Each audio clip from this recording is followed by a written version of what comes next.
سلام علیکم داولای محترم. از شما اول بخشش و بعدم پرسش.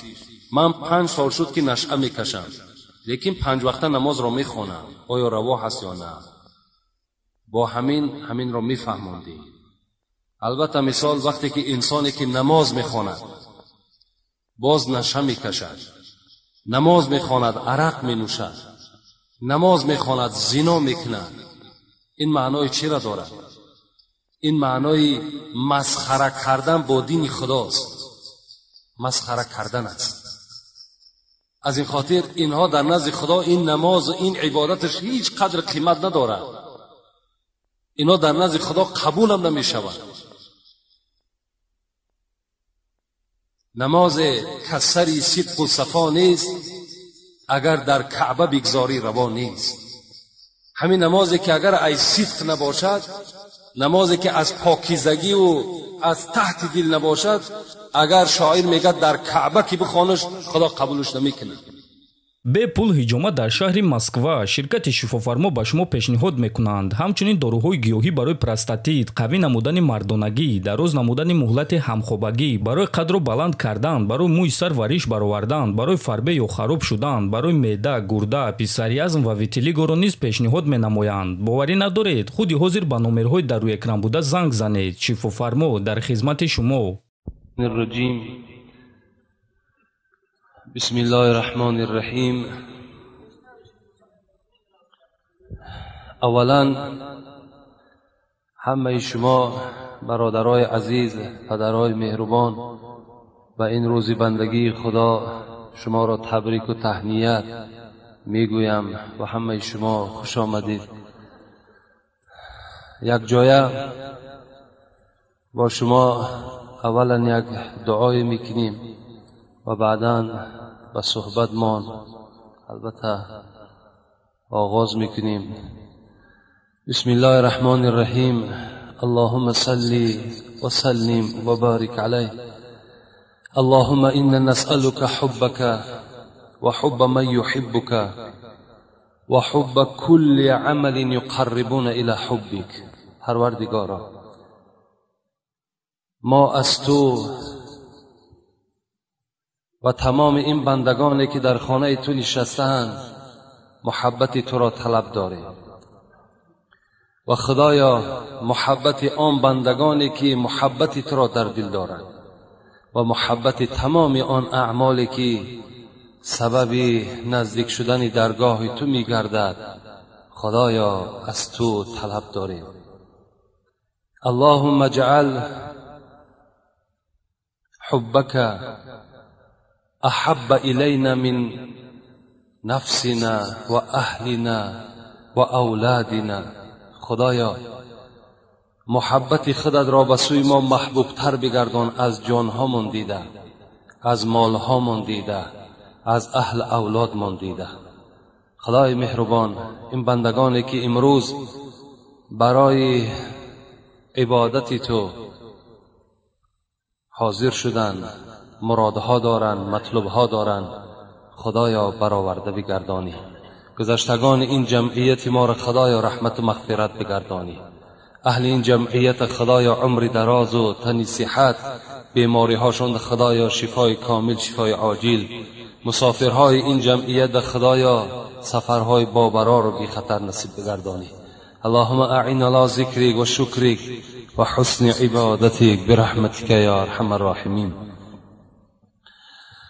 جمعه پیشین سوال و جواب داشتیم که یک برادر از ما قریب 4 مراتبه هست که دعوت کردن که تفسیری یا ترجمه سوره فیل و سوره مسد را ما ترجمه کنیم، تحلیل کنیم. البته جمعه پیشین سوره فیل را با طریق یک مختصری برای شما تحلیل کردیم و امروز باشد دویم تکلیفی که اون برادر ما کردن این ترجمه سوره مسد است که میخواهم اینم با یک وقتی مختصری به شما تحلیل میکنیم، بعدا انشاءالله با این سوال هایی که الحال نزد ماست جواب میگردانیم.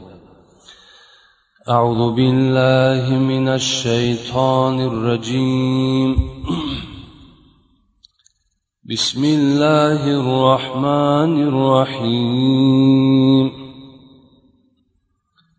تبت یدا ابی لهب وتب ما اغنى عنه ماله وما كسب سيصلى نارا ذات لهب وامرأته حمالة الحطب في جيدها حبل من مسد. صدق الله العظیم. این آیت در پاره سیومی از قرآن واقع است که عبارت از 5 آیت است مثل سوره فیل و با جمع مفسرای قرآن در مکه مکرمه در اول تبلیغ پیغمبر خدا نازل شدند. این سوره را مفسرا سبب نزولش، سبب فرامدنش با پیغمبر چنین حکایت میکنند که وقتی که خداوند با پیغمبرش امر کرد، چه امر کرد؟ و انذر عشیرتک الاقربین. محمد صلی الله علیه و سلم ساعت دعوت سر شد، از جای خود خیز، بالای کوی صفا برا. اولین دعوتی که مردم به سوی خدا میکنی از خویش و تبارت سر کن.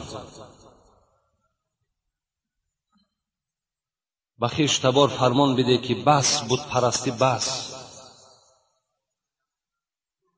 به خدا یگانه رجوع کنند. پیغمبر ما و شما که اطاعت کننده بودند بالای کوی صفا برآمدند، با آواز بلند فریاد زدند ای بنی فهد، ای بنی هاشم، ای بنی عبدالمطلب، ای بنی عدی. اینا اولادهایی بودند که در اطراف پیغمبر خدا اولادهای پیغمبر بودند. اینها را فریاد زد. همه اینها میگن نزد همون کوی صفا حاضر شدند. پیغمبر خدا گفت اگر من بر شما خبر دهم که در پس کوی صفا یک لشکر دشمن آماده هجوم بر همین ملک ما دارد، باور میکنی؟ گفتم بله ای محمد، ما از تو باور داریم، زیرا لقب تو محمد الامین است، تو باری هم دروغ نگفته ای، سخن تو هم حقیقت دارد. گفتند امروز من بر شما از عذاب سخت خدا خبر میدهم که خداوند بر من سپارش داد تا که از ترس او، از عذاب او بر خویش و تبار خود خبر دهم. آیا باور میکنید؟ مفسران میگن اگر چندی که خویش و تبارش باورم که نکردن، لیکن هیچ مقابلیت نشان ندادن، بلکه از بین اینها ابو لهب که عمک پیغمبر بود از جای خود میگه راست شد و گفت تبا لک یا محمد، هلاک شوی تو ای محمد. الهذا جمعتنا هذا اليوم، همین فیراد تو، همین ساعتهای جمع کردن تو با همین مقصد بود؟ بعضی مفسران میگوید سنگ را هم حواله کردند. این اولین اذیت و اولین سرزنش پیغمبر خدا از طرفی کی بود؟ از طرف عمکش ابو لهب بود. این سوره مبارکه را تبت هم میگویند مفسران، سوره مسد هم میگویند، سوره لهب هم میگویند. ابو لهب از همان رو سر کرده پیوسته در آزار محمد بود صلی الله علیه و سلم. ابو طارق محاربی هم در تفسیر میگوید روز در بازار ذوالمجاز بودم، یک جوانی را دیدم خیلی زیبا بود. مردم را میگفت که اگر کسی که بگوید لا اله الا الله محمد رسول الله وی وارد جنت می شود. و از پس او نگاه کردم، یک مردی خیلی درشت رو بود و درشت سخن بود، با سنگ از پس این جوان میزد و میگفت که سخن این دروغ است، این باور نکنید. من از صاحبان بازار پرسیدم این جوان کیست و این پیرمرد کیست؟ گفتند این محمد است که دعوای پیغمبری دارد و این عمک محمد ابو لهب است که وی را تکذیب میکند که محمد دروغ میگوید. همین ابو لهب این وقتی که جواب رسول اکرم را با این جواب داد که هلاک شوی تو ای محمد و سنگ پرتاب، خداوند همین سوره را چیکار کرد؟ نازل کرد. تبت یدا ابی لهب و تب، هلاک باد هر دو دست ابو لهب و هلاک شد. هر دو دست، مفسران میگویند مقصد از هر دو دست این همون جنس ابو لهب در نظر است، یعنی هلاک باد ابو لهب که عاقبت هلاک شد. تبت یدا ابی لهب و تب ما اغنى عنه ماله و ما کسب. این ابو لهب مفسران میگویند خیلی آدم ثروتمند بود، بسیار آدم با دولت بود. ابو لهب این کنیتش است، خودش عبدالعزا نام داشت، کنیتش ابن عتیبه بود. این عبدالعزا، عزا گفته یک بوت میگن، همین هیکل هایی که در ما و شماست همون هیکل ها در اون زمان ها بود که خودش را این عبدالعزا گذاشت به معنای که یعنی بنده عزا هستم، من بنده همون بوت هستم.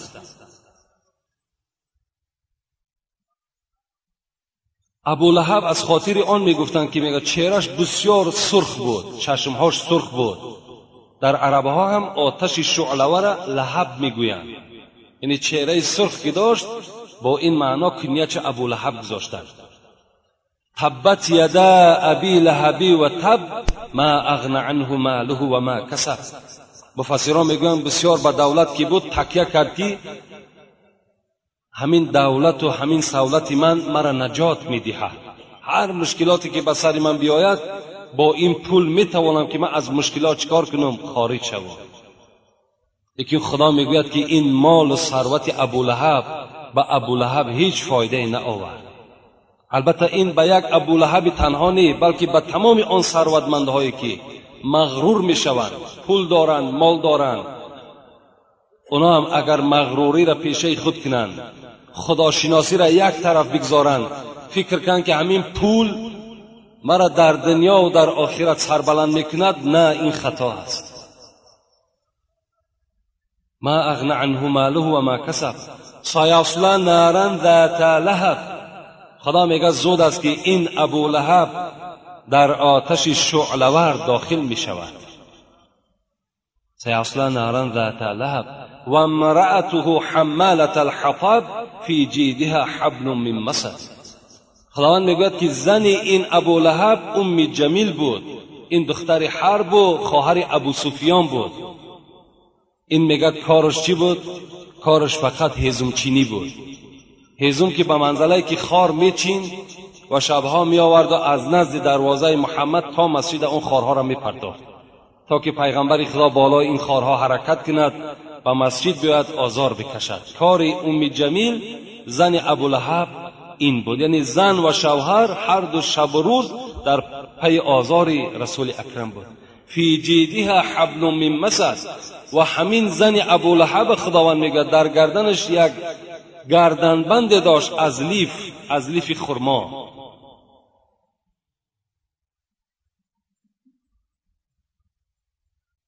سه فرزند داشتند، عتیبه، عتبه و معتب. دو بچه همین ابو لهب داماد محمد بودند. دو بچه همین ابو لهب، یکی عتیبه دیگرش عتب. عتیبهش ام گلثوم گرفتگی بود و عتبهش باشد رقیه را در نکاح خودش داشت. وقتی که این سوره نازل شد و رسول اکرم این سوره را در بین مردم که زمزمه کردند خواندند، چی ابو لهب و چی زن او ام جمیله بینهایت غمگین شدند و بینهایت یک غضب کلانی در آنها پیدا شد. و ابو لهب گفت، عتیبه گفت و عتبه گفت، شما فرزندان من هستید. امروز دیدین که محمد برای من چی میگوید. اگر شما بخواهید که بین ما و شما پدری و فرزندی ما و شما بریده نشود، دخترهای محمد را طلاق کنید. میگوید این عتیبهش بسیار بدبخت بود و میگد گلثوم پیش انداخت و به خانه محمد آمد تا که دختری رسول اکرم را طلاق دهد.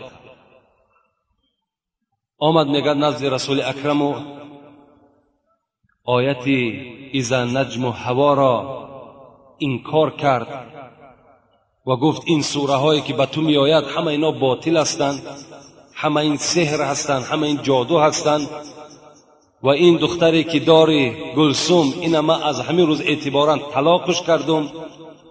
و با این میگه اکتفا نکرد، مفسرای قرآن میگه چیکار کرد، بلکه میگه در دهان خودش میگه یک مقدار توفی را جمع کرد و به بالای پیغمبر خدا میگه توف انداخت.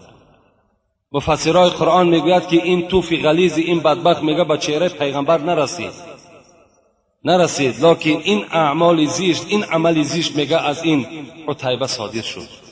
در اصل کسی که نداند که این پیغمبر خدا کیست، چی میداند که این در نزد خدا چی قدر دارد، چی قیمت دارد، چی میداند که روز قیامت یگانه نفری هست که بیرق شفاعت در دست او داده می شود. نداند هیچ سنگ قدر گوهر، حضرت مولوی میگوید نداند هیچ سنگ قدر گوهر، کجا ظلمت شناسد قدر انور. سنگ از سنگ گوهر چی درک دارد؟ تاریکی از روشنی چی درک دارد؟ نداند هیچ سنگ قدر گوهر، نداند قدر ظلمت قدر انور. با بیدردان ز درد دل چی گویی، شکر از حاصل خنجر چی جویی. عاقبت میگه توف کردن و پس گشتن، رسول اکرم بسیار غضبناک شدند و میگه دست برداشتن گفتند اللهم سلط علیه کلبا من کلابک. پروردگارا اگر من در نزد تو یک ذره قدر داشته باشم، با این مرد غلیظ، با این مرد بدکار، خدایا سگ از سگهای دربار خودت را مسلط بگردان. یک دعای بد در حقش کردند. و همان روز میگد این عتیبه با همراه پدر خود ابو لهب به سوی دولت سوریه میگد سفر داشتند با نیت تجارت. و عتیبه میگد سخن پیغمبر را به پدرشان رسانیدند. پدرش گفت من از دعای بد این میترسم. وقتی به یک بیابان رسیدند، در حال میگه عسکر زیاد جمع کردند و در اطراف همین بچهش میگه خواباندند، شترها را جمع کردند. گفتند که شاید که همین دعای محمد تأثیر کند، شاید یگان ضلال بر همین فرزند من برسد. میگه یک قسم شب گذشته بود که یک مفسرای قرآن میگوید شعر میگه از شعرهای خدا میگه بالای اشترها حرکت میکرد. اشتر میگه در جای خودش قرار بود، دم نمیزد، بو میکشید، هر نفر بو میکشید. میگه بناگاه همون راست عتیبه آمد، همون کسی که به چهره پیغمبر توف انداخته بودند و میگه زمانی میگه هجوم به بالای او کردن و او را دراندن و نابود شدند. البته هر کسی که با دوستان خدا، با پیغمبرهای خدا، با دین خدا وقتی که مقابلیت نشان میدهد، عاقبتش همین است. این گونه آزارها از جانب ابو لهب و پیغمبر خدا رسید. حتی وفات مفسران میگویند که وقتی که میگه شکست جنگ بدر به گوش ابو لهب رسید که در جنگ بدر این مشرکان عرب شکست خوردن بسیار غمگین شد میگد و به کسلی آبله میگد گرفتار شدند. این کسله میگد چنان کسلی بود که هیچ کس به او باید نزدیک نشود، یعنی سرایت کننده بود. 7 روز میگد در همون خانه خودش باقی ماند. عاقبت طبیب ها گفتند که به این نزدیک نشوین که در وجود همه شما این کسل میگذرد و از دور میگه با واسطه همین چوب های دراز تله کرده میگه از مکه مکرمه بیرونش کردند و یک چاه کندن، در همون چاه پرتافتند و بالاش خاک پرتافتند. همچنان میگه این دشمنی خدا از دنیا گذشتند. این یک طریق مختصر همین تفسیر سوره مسد است.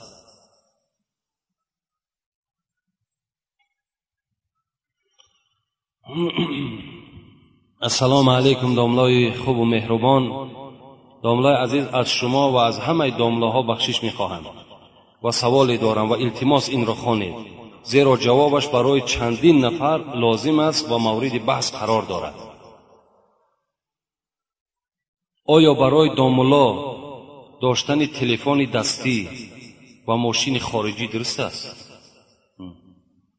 کدام برادری البته همون تلفن ما را دیده است، همین سوال کرده است که برای داملا تلفن دستی و های ماشین خارجیش که نیست، ماشین خارجی داشتن درست است یا نه؟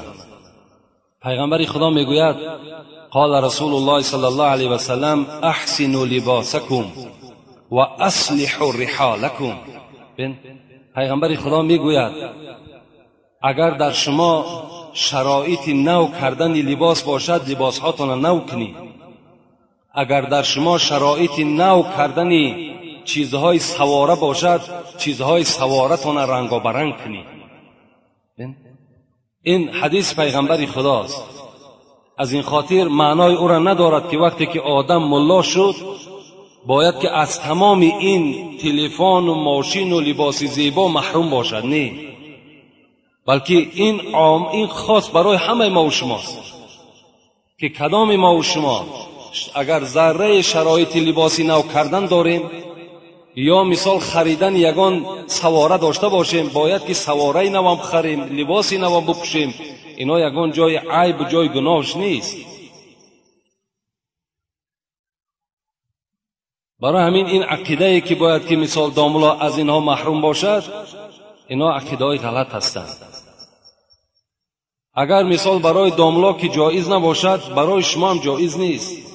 داملا مثال خاصه یگان جنسش از یگان آتش و از یگان مثال بگیم از یگان ماده دیگر نیست، این هم انسان هستند.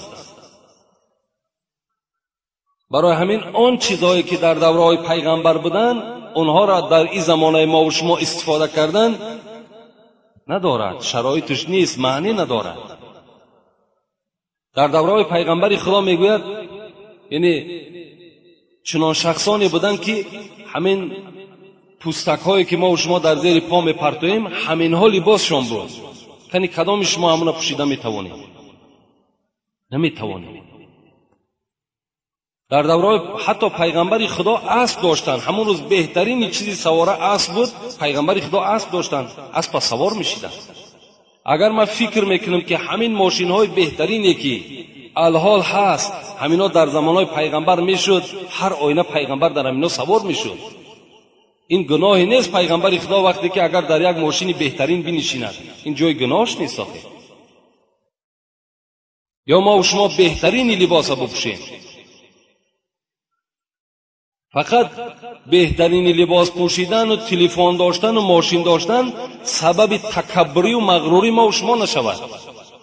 من ماشین دارم، من تلفن دارم گفته و بعد سر بلند کنیم و دیگر یگان آدم سلام هم ندهیم و پروای هیچ کس نکنیم، اینش در نزد خداوند خوب نیست. بازم اینقدر نعمت‌های داشته باید که باز چی باشیم؟ آدمی عادی باشیم، خاکسار باشیم، با همه معامله خوب داشته باشیم.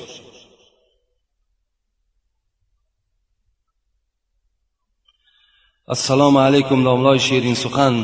در محله ما یک ملا امام بود. او به ما فهمانده بود که نماز را قضا خواندن گناهگار است. البته در مذهب ابو حنیفه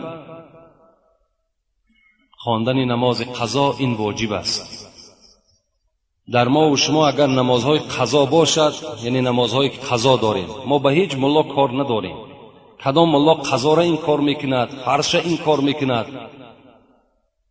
ما به هیچ کس کاری نداریم. لیکن کدام شما اگر میخواهید که مسئله اصل ابو حنیفه را به شما آگاه کنند، مرحمت به ما مراجعت کنید. زیرا الحمدلله امروز در نزد ما تمام آن فقه حنفی که عبارت سر به سر آیت قرآن و احادیث های پیغمبر است موجود است. بتونین که مثال مراجعت کنید. نماز قضا را اگر شما نخوانید، شما در نزد خدا گناهکار هستید. نمازهای قضا تان بخوانید. عبادت است. عبادت کردن چی جای گناهکاری دارد؟ حالا که پیغمبر خدا را جنگ خندق اگر امام الله میدانید، 4 نماز پیغمبر خدا قضا کردن. یکی نماز عصر بود، نماز شام بود، نماز خفتن بود، ویتر بود.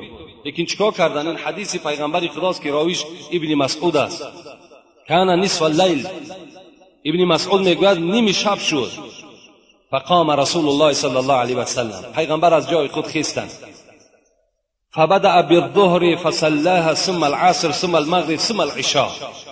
پیغمبر خدا خیستند و اولا از نماز پیشین سر کردند.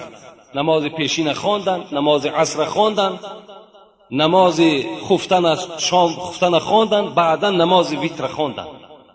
اگر لازم کی نمیشد نماز قضا میگفتند خیر تمام خدا بخشیدش. یا در لیلۃ التعریس هم پیغمبر خدا نماز بامداد با همراهی هم سنت و هم فرضش خواندند. برای همین کدام یک شما اگر نمازهای قضا داشته باشین، نمازهای قضا را بخوانید و امید فتوای هیچ کس نشین. السلام علیکم داملای عزیز. سوال: در نمازهای وقتی بعد از سوره فاتحه 2 یا 3 یا از این زیاده سوره بخوانی نماز درست می شود؟ اگر در یک رکعت نماز چنین بخوانی، مثال در رکعت فرض یا سنت نماز بامداد بعد سوره فاتحه سوره کوثر، کافرون، نصر و اخلاص و مانند اینها خوانده شود، درست است؟ گناهکارم دعا کنید. یعنی مقصد این برادر این است که مثال ما و شما الحال نماز جمعه میخوانیم 2 رکعت، بعد سوره فاتحه را خواندن شما میتونین که سوره فیل الم تر کیف فعل ربک باصحاب الفیل خواندین، با همین سجده کنین نمازتون درست میشود. یعنی با یک زمی سوره هم نماز درست میشود. لیکن اگر شما خواهشتون باشد بعد سوره نصر، مثال سوره قریش لإیلاف قریشین میاد، این را ضم کنین. بعدی سوره ماعون میاد ارایت الذی یکذب بالدین، این را ضم کنین. یعنی میتونین در یک رکعت 4-5 سوره را بعد سوره فاتحه بخونین. این با که نداره، زلال نداره. اگر شما به شرطی که تنها گذار باشین و وزنینی به قوم نیاید، زیرا پیغمبر خدا میگه اذا اما احدکم الناس فلیخفف، وقتی که شما ملا شدین، پیشوای مردم شدین، نماز مردم خواندنی که شدین، فلیخفف، نماز سبک بخونید. فإن فیه الصغیر والکبیر والضعیف وذوالحاجه، زیرا اینه که در این جمعیت شما موی سفیداست، گفت پیغمبر، کسلی هاست، آدم های سراستیمه هستند، صاحب حاجت ها هستند، از این خاطر نماز سبک بخونید. یکی تنها گذار باشی، مرحمت کدام چند سوره را که از پس فاتحه میخونی این حق توست.